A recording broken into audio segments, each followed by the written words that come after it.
Toute l'actualité à temps réel sur Référence TV. Référence TV, la chaîne de l'innovation. Pour waxtaan ak ñi nga xam ne ni tey ñoom la ñuy wooyee conseillers municipaux yi et je pense que ni bu ñu xalaatee bu baax a baax ñii nekk sama ginnaaw ñoo doon campagne ak Pala Samb bu ñu xalaatee bu baax ñii nekk sama ginnaaw ñoo doon rey seen bopp ngir Pala Samb faluwaat deuxième mandat ñii ñoo fal Pala Samb conseiller vous êtes des conseillers bu ngeen nekkee ay conseillers ñii ñoo tax ngeen doon ay conseillers kon tey yoon la ñun ñi nga xam ne Pala Samb dañoo yor ci dëkk ci gore ci fulla ak fayda kenn duñu dënd duñu ànd ak kenn ndax xaalis waaye Pala dañoo jàngal gore tey alal dafay jeex ndax Pala Samb lu fi bàyyi bari na juróom-ñaari percale kese moo ko topp nañu delloo si waat xel yi xam ne lépp dafay jeex jeunesse bi dañoo amoon espoir ci Pala Samb falaat ko deuxième mandat ndax la mu liggéey waaye Pala nag dañoo boole woon ak doomam jàmbaaram ñëpp xam ko ci Pala Samb mosul xaddi muy madame le maire Codou Dieng ki nga xam ne ni bu mu méttee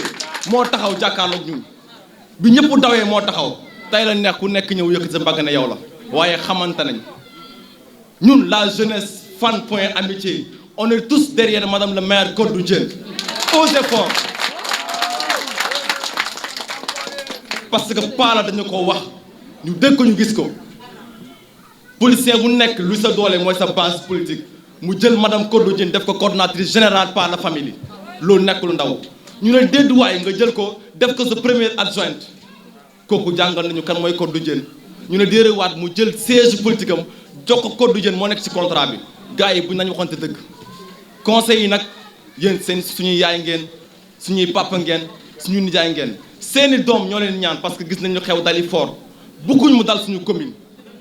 dañ leen di ñaan te yàlla rek tax parce que Pala Samb dañoo campagne pour fal ko 5 ans ndogal ñëw ñu ngi leen di ñaan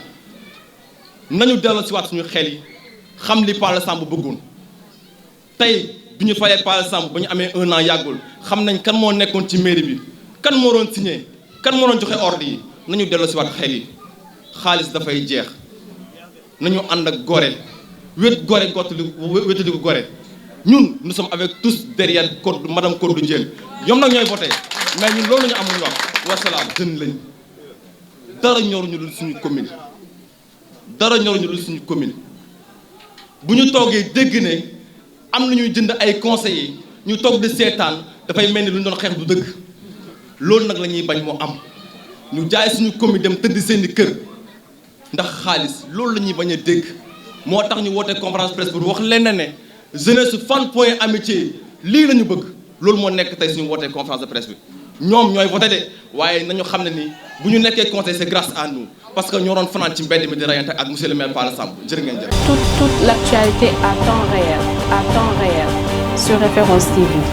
Référence TV, la chaîne de l'innovation.